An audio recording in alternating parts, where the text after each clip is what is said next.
बिना कारण के कोई कार्य नहीं होता है, इसलिए कारण को जानना जरूरी है। और जब हम कारण को जान लेंगे तो हम कभी क्रोध नहीं करेंगे। कारण को जान, भगवान शंकर कारण जाने गए कि सती झूठ नहीं बोली है तो माया का प्रभाव है। बहुर राम माया श्री नावा, अप्रेर सतहि जी झूठ कहावा। लेकिन कष्ट किस बात का हुआ? कष्ट इस बात को हुआ कि देवी सती जी ने सीता जी का वेश बनाया है। सीता जी कौन है? भगवान शंकर सीता जी को क्या मानते हैं? माता मानते हैं। ये हमारी पत्नी है, इन्होंने हमारी माता का रूप बनाया है, तो अब इन्हें हमें पत्नी नहीं मानना पड़ेगा, तो हम इन्हें माँ माने, क्योंकि ये माता के रूप में मेरे प्रभु के सामने गई हैं, तो ये मेरी माँ के समान होगी। ये पत्नी कैसे मान लूं? तो पत्नी के रूप में अगर स्वीकार नहीं करता तो उनको कष्ट हो जाएगा। पति का प्रेम अगर पत्नी को ना मिले तो बहुत बड़ा कष्ट है। फिर तो पत्नी चाहे वन में रहे चाहे घर में रहे, उसके लिए तो बहुत ही कष्ट की बात है, तो भी गड़बड़ है। तो भगवान शंकर को इसी बात का कष्ट है कि अब इन्हें मैं क्या मानूं, इनका मैं त्याग करता हूँ तो इतनी पवित्र है कि त्याग भी नहीं किया जा सकता है। पवित्र है, पावन है, परम पुनीत न जाए तज किए प्रेम बड़ पाप, प्रगट न कहत महेश कछु हृदय अधिक संताप। इतनी पवित्र है सती कि इनका परित्याग करते नहीं बनता है। इन्होंने माता का वेश बनाया है तो पत्नी के रूप में स्वीकार करते नहीं बनता है, और माँ के रूप में मैंने घर में रख नहीं सकता हूँ। अब क्या करूं? जो अब करो सती सन प्रीति, मिटई भगत पत होए अनिति। भगवान शंकर यही सोचने लगे कि अब क्या करूं? तब शंकर प्रभु पद नावा, सुमरत राम हृदय से आवा। यही तन सतहि भेंट मोहि नाही, अशिव संकल्प कीन मन माही। जब कोई बात समझ में नहीं आ रही थी तब भगवान शंकर श्री राम जी का स्मरण करते हैं। प्रभु आप ही रास्ता दिखाओ, क्योंकि आपका ही सारा खेल है। तो जैसे राम जी का स्मरण किया तो तुरंत जो है मन में भाव आया कि इस शरीर से मैं सती को पत्नी रूप में स्वीकार नहीं करूंगा। सती अपने शरीर को नष्ट करके दोबारा जन्म लेगी तो मैं इनको अर्धांगिनी के रूप में स्वीकार कर लूंगा। यही तन सतहि भेंट मोहि नाही, शिव संकल्प कीन मन माही। महादेव जी ने संकल्प कर लिया, लेकिन कहा नहीं है।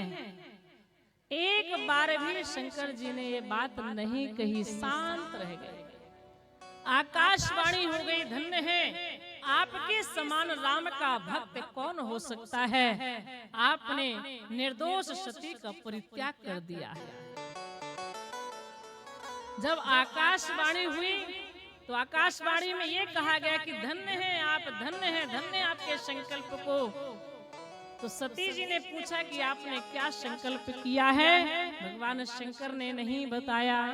जदपि सती पूछा बहुभांति, तदपि न कहो त्रिपुर आराती। भगवान ने नहीं कहा और भगवान क्या सुनाने लगे?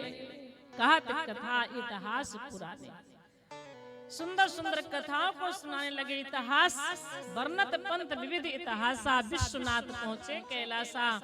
सती जी ने कहा चलो कोई बात नहीं, रास्ते में आप नहीं बता रहे हो कि आपने क्या संकल्प लिया है, तो चलो घर में तो आप बताएंगे, वहां तो हमारा ही अधिकार है, घर में तो हमारा ही जो है शासन रहता है, तो वहां तो आपको बताना ही पड़ेगा। लेकिन जब घर में पहुंचे, कैलाश पर्वत पर पहुंचे, तो भगवान शंकर क्या कहते हैं? लागी समाधि अखंड अपारा। भगवान शंकर समाधि में चले गए। अब एक दिन की समाधि हो, 2 दिन की हो, 3 दिन की हो, तो सती जी पूछे कि आपने क्या संकल्प लिया है, कितने वर्ष तक बैठे रह गए? गोस्वामी जी महाराज कहते हैं बीते संवत सहस्र 87 87,000 वर्ष तक भगवान शंकर समाधि में बैठी रह गई। और सती जी अपना बैठी रह गई कैलाश पर्वत पर। महादेव जी का इंतजार कर रही हैं कब आंखें खुले तो कब इनसे पूछें, लेकिन 87,000 वर्ष बीत गए। और जैसे आंखें खुली तो महादेव जी क्या करते हैं, राम राम शिव सुमरन लागे, जानो सती जगत पति जागे। जैसे भगवान शंकर जी राम राम का उच्चारण करते हैं, सती समझ गई जगत पति जाग गए। ये केवल शंकर जी की बात नहीं है, हमारी आपकी भी बात है। मैंने आपसे कल बताया था कि हम सब सो रहे हैं, मोह निशा सब सोवन हारा, सब मोह रूपी रात्रि में सो रहे हैं। जीव कब जागता है, जब वह राम नाम का जप करने लगे तो समझ लेना कि जीव अब जाग गया है। जब तक राम नाम ना जपे तब तक समझो कि ये सो रहा है। भगवान शंकर जी जैसे जागे तो राम नाम का उच्चारण करते हैं।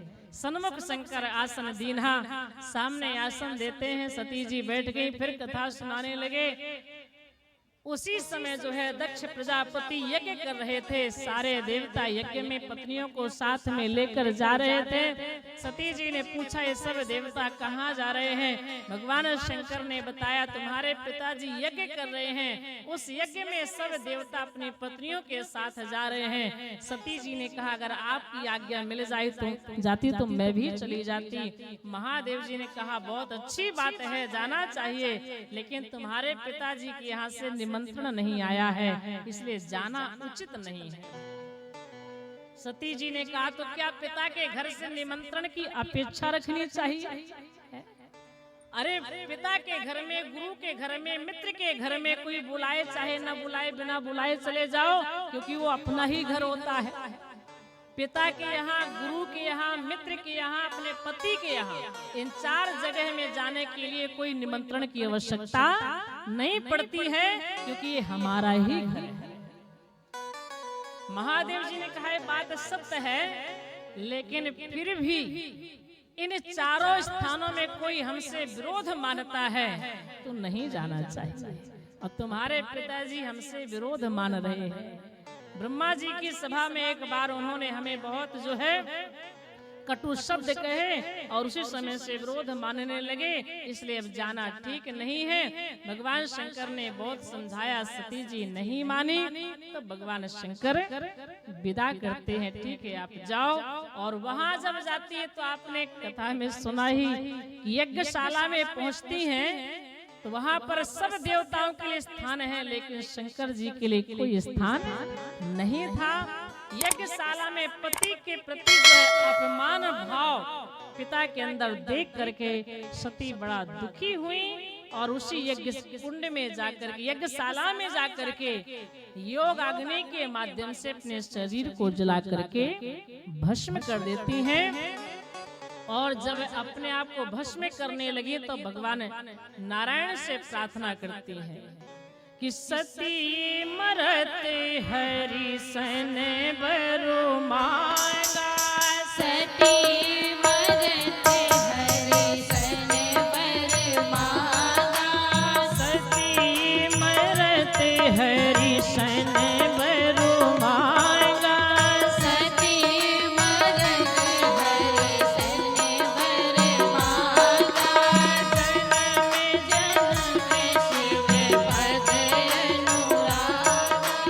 जन्म जन्म शिव पद अनुरागा, जन्म जन्म शिव पद अनुरागा, जन्म जन्म शिव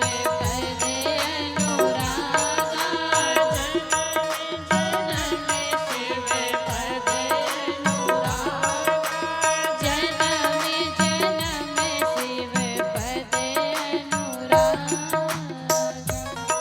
भगवान शंकर के चरणों में अनुराग मांग रही है माता सती। सती मरत हरिसन बरु मांगा और जन्म जन्म शिव पद अनुरागा।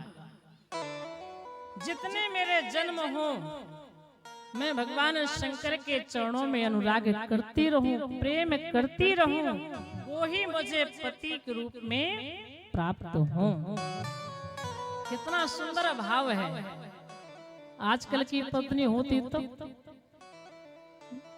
मरने के बाद की बात तो छोड़ो, जीवित रहने पर कहते ऐसे पति को छोड़ो, चलो जिसने हमारा परित्याग कर दिया, अब उसे हम क्यों पति माने। लेकिन ऐसा नहीं है। सती की निष्ठा को देखिए, उनका प्रेम देखिए।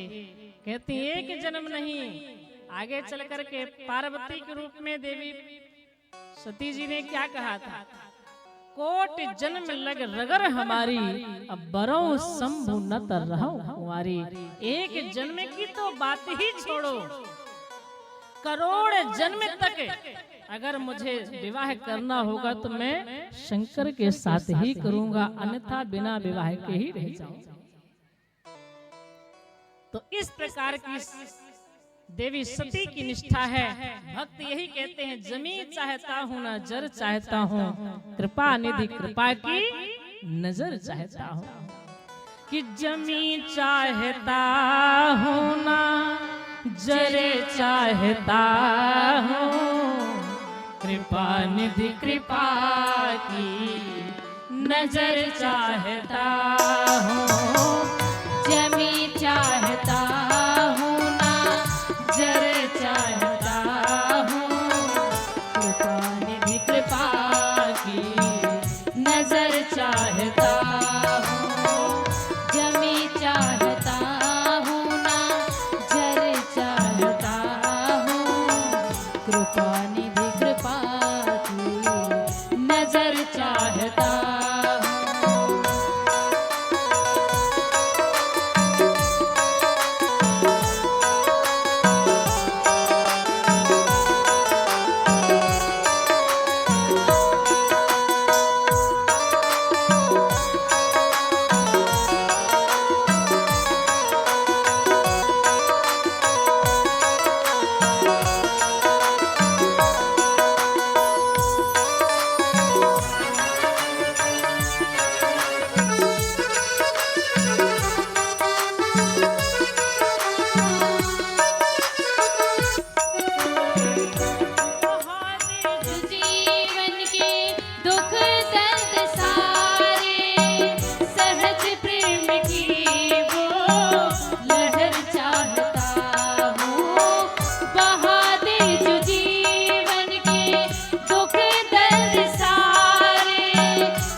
चाहता हूँ, जमी चाहता हूँ ना जर चाहता हूँ, कृपा निधि कृपा की नजर चाहता हूँ, कृपा निधि कृपा की नजर चाहता हूँ, कृपा निधि कृपा की नजर चाहता हूँ, कृपा निधि कृपा की नजर चाहता हूँ। माता सती जी कहती है मुझे कुछ नहीं चाहिए, मुझे कोई सुख सुविधा नहीं चाहिए, मुझे कोई धन दौलत नहीं चाहिए, मुझे कोई ऐश्वर्य नहीं चाहिए, मुझे कोई वैभव नहीं चाहिए, मुझे तो बस जन्म जन्म शिव पद अनुराग। हे प्रभु इतना ही मुझे आप दे दीजिए। लेकिन हम आप क्या करते हैं? एक व्यक्ति की स्थिति बड़ी नाजुक थी, ऐसा लग रहा था कब टिकट कट जाएगा, लेकिन बीच बीच में से थोड़ा सा आंखें खुल जाती थी, बीच बीच में थोड़ा सा बोल लेता था, पूरा परिवार बैठा था और वह एक व्यापारी था। जब आंखें खुले, थोड़ा सा आंखें अपने खोले और फिर कहे बड़ा वाला बेटा कहाँ है? पत्नी कहे बगल में बैठा है। छोटा वाला कहाँ है? यहाँ बगल में बैठा है। बीच वाला कहाँ है? आपके सिर के पास में है। बड़ा गुस्सा हुआ, तुम सारे के सारे यहाँ मेरे पास में बैठे हो और वहां दुकान बंद पड़ी है, ग्राहक लौट करके जा रहे हो, कितना बड़ा नुकसान हो रहा होगा। जाओ यहाँ से, दुकान खोलो, नुकसान न होने पाए। संसार छोड़ करके जा रहा है, लेकिन उसका मन दुकान में रखा हुआ है, नुकसान न हो जाए कहीं। लेकिन जो महापुरुष होते हैं, ज्ञानी होते हैं, वो कहते हैं ये सब जिनके पीछे हम दौड़ रहे हैं, चाहे दुकान हो, चाहे मकान हो, चाहे कुछ भी हो, ये साथ में नहीं जाएगा। परमात्मा से अब अनुराग करो, भगवान का ध्यान धरो, बस इसी में कल्याण है। सती मरत हरिसन बरु मांगा, जन्म जन्म शिव पद अनुरागा। ऐसे हमारा भी भाव होना चाहिए। इसके बाद पार्वती जी के रूप में सती जी का जन्म हुआ। तिहि कारण हिम गिरिगृह जाई पार्वती, सुंदर तनु पाई, सुंदर शरीर मिला, जन्मी पार्वती तनु पाई। और फिर पार्वती जी के रूप में इन्होंने जानते हो क्या किया है? जब थोड़ा और बड़ी हो गई तो भगवान शंकर के जो भक्त हैं, राम जी के जो भक्त हैं, कौन? देवऋषि नारद जी। नारद जी सबको प्रिय हैं, केवल विष्णु भगवान को नहीं, ये शंकर को भी प्रिय हैं। आप कहेंगे प्रमाण है, मानस में ही देखिए, नारद जाने नाम प्रतापु जग प्रिय, हरि हरि हर प्रिय। आप सारे संसार को भगवान नारायण प्रिय है, नारायण जी को शंकर प्रिय हैं। और नारद जी के लिए ये नारायण जी और शंकर जी दोनों को प्रिय नारद जी हैं। तो नारद जी अपना नारायण नारायण करते हुए हिमांचल जी के यहाँ पहुंच गए। और जैसे उनके वहां पर पहुंचे तो हाथ जोड़ करके हिमांचल जी ने प्रार्थना किया, आसन पर विराजिए, चरणों का प्रक्षालन हुआ, बढ़िया पूजा किया। इसके बाद हिमांचल जी ने कहा कि त्रिकालज्ञ सर्वज्ञ तुम, गति सर्वत्र तुम्हार, कहु सुता के दोष गुने, मुनिवर हृदय विचार। आप मेरी बेटी पार्वती जी को आशीर्वाद दीजिए और मेरी बेटी के गुण दोष बताइए। क्यों? क्योंकि आप त्रिकालदर्शी हैं, आप सर्वज्ञ हैं। तो नारद जी ने पार्वती जी के गुण बताए हैं। कितने सुंदर गुण हैं इनमें। आपकी जो बेटी है सारे सुंदर लक्षणों से संपन्न है। सुता सुलक्षण कह न पाही। आपकी बेटी में सारे सुंदर लक्षण हैं। शैल सुलक्षण सुता तुम्हारी, सुनो जेब अवगुण दुई चारी। इनमें कोई भी कमी नहीं है, बहुत सुंदर सुंदर लक्षण हैं। बस दो चार अवगुण हैं। अवगुण क्या है? इनको जो पति मिलेगा कुछ इस प्रकार का होगा। कैसा पति मिलेगा मेरी बेटी को? हर माता पिता की इच्छा रहती है कि हमारी बेटी इतनी पढ़ी लिखी है, इतनी सुंदर है, अब इसको पति कैसा मिलेगा? पति की खोज की जाती है। अच्छा योग्य कोई बढ़िया मिल जाए तो बेटी का विवाह करे, क्योंकि हमारी बेटी बहुत अच्छी है। तो देवी पार्वती जी में सारे गुण हैं। यही कर नाम सुमिर संसारा, त्रि चढ़िए पतिव्रत असधारा। आपकी बेटी का नाम लेकर के संसार की नारियां अपने पातिव्रत धर्म रूपी तलवार पर चढ़ जाएंगी, यानी अपने पातिव्रत धर्म का अच्छे से निर्वाह कर पाएंगी। वो आपकी बेटी है। ये सुंदर सहज सुशील है, इनमें सारे सुंदर गुण हैं। बस दो चार अवगुण ये हैं कि इनको जो पति मिलेगा कुछ इस प्रकार का मिलेगा। जोगी जटिल अकाम मन नगन अमंगल वेश, अस स्वामी यही कहा मिलई परी हस्त अस रेख।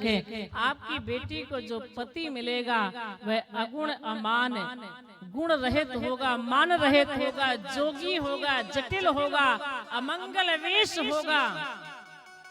ऐसा पति मिलेगा आपकी बेटी को। हिमांचल जी ने कहा तो मेरी बेटी का बहुत बड़ा दुर्भाग्य है। जिस कन्या को अयोग्य पति मिल जाए, इससे बढ़कर के उस कन्या का दुर्भाग्य और क्या हो सकता है बताइए। जब पति ही अच्छा नहीं है तो दुर्भाग्य में क्या है? मैना जी ने कहा आप चुप रहिए महात्मा जी, मैं से अयोग्य वर के साथ अपनी बेटी का विवाह नहीं करूंगी। नारद जी ने कहा अब हमने जो बता दिया सो वो तो होगा ही, अब आप करें चाहे ना करें आपकी इच्छा। इतना कहकर नारद जी चले गए। मैना जी ने अपने पति से कहा हिमांचल जी से कि जो घर पर कुल होए अनुपा करिए विवाह सुता अनुरूपा, न तो कन्या बर रहु कुमारी कंत उमा मम प्राण प्यारी। अगर बेटी के लिए अच्छा घर मिले, बर मिले, कुल मिले तो आप विवाह करो, वरना मेरी बेटी को बिना विवाह के रहने दो। मैं किसी अयोग्य के साथ में अपनी बेटी का विवाह नहीं करूंगी, ये मेरा कहना है। हिमांचल जी ने समझाया आप चिंता न करिए, जो जो नारद जी ने बताया है वह तो होकर के ही रहेगा, उसे कोई नहीं टाल सकता है। बरु पावक प्रगटे शिशि माही, नारद बचन अन्यथा। आप देखिए चंद्रमा में अग्नि प्रकट हो सकती है, लेकिन नारद जी के वचन मिथ्या नहीं हो सकते हैं। और नारद जी ने इन सब बातों को कहते कहते ये भी माता से कहा, हे मैया जो जो मैंने वर के लक्षण बताए हैं वो सारे के सारे लक्षण भगवान शंकर में हैं। अगर शंकर जी के साथ इनका विवाह हो जाए तो इससे बड़ी अच्छी बात और क्या हो सकती है।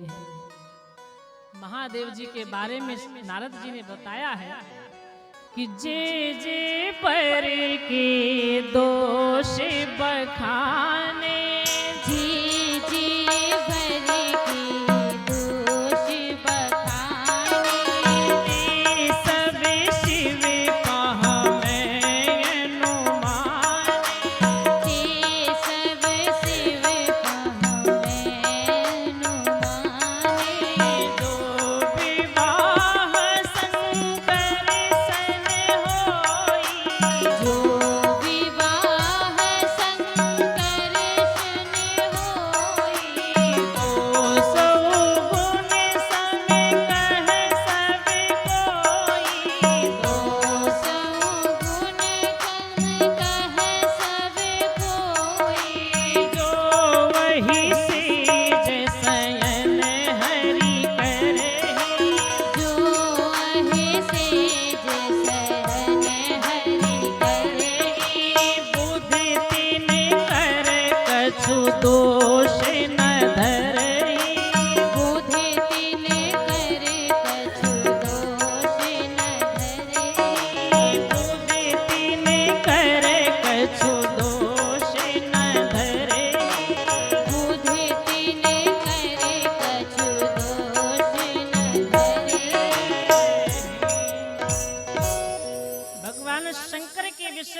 नारद जी बता रहे हैं, जे जे बर के दोष बखाने ते सब शिव पहमै अनुमाने, जो विवाह शंकर सन होई, 200 गुण सम कह सब कोई। कैसे? जो अहि सेज सैन हरि करहि। ध्यान रखना, सर्प में सोना ये दोष है, सर्प के ऊपर लेटना दोष है, लेकिन भगवान नारायण लेटते हैं, उन्हें कोई नहीं कहता कि ये दोष है।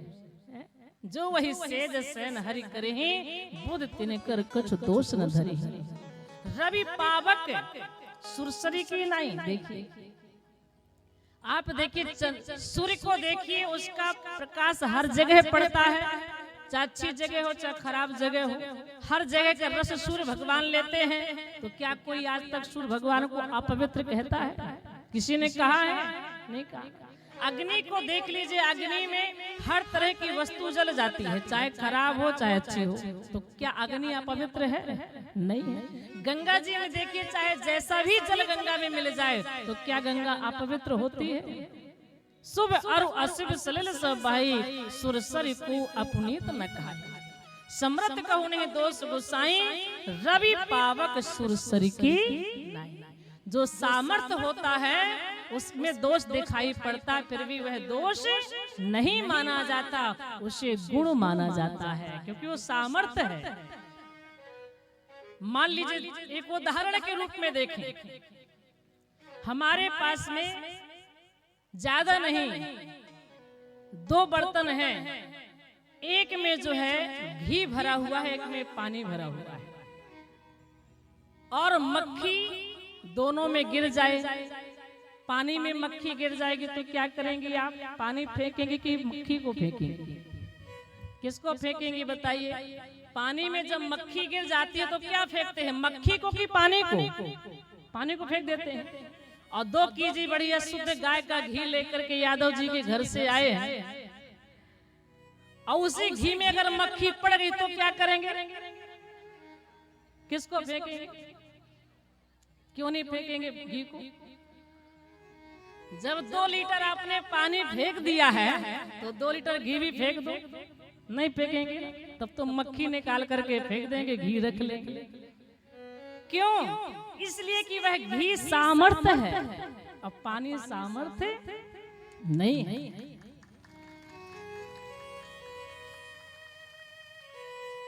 हम देखिए, हम आप जो है किसी अपवित्र वस्तु को छूते हैं तो हम स्नान करते हैं, छू गए, लेकिन सूर्य का प्रकाश उसमें पड़ रहा तो क्या सूर्य अपवित्र हो जाता है? नहीं होता है।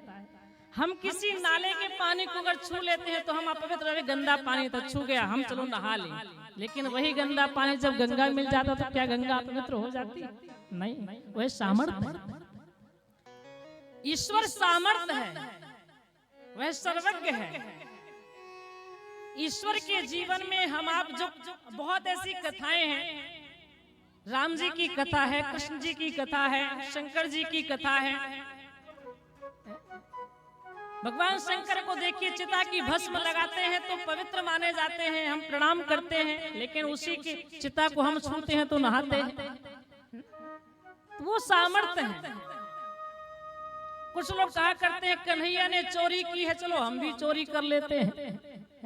अरे कन्हैया ने चोरी की है तो पहले आप उस मूल पे तो जाइए कि कन्हैया कौन है और हम कौन है। वह परमात्मा है, हम जीवात्मा है, हम जीव हैं। परमात्मा में कोई दोष नहीं होता है।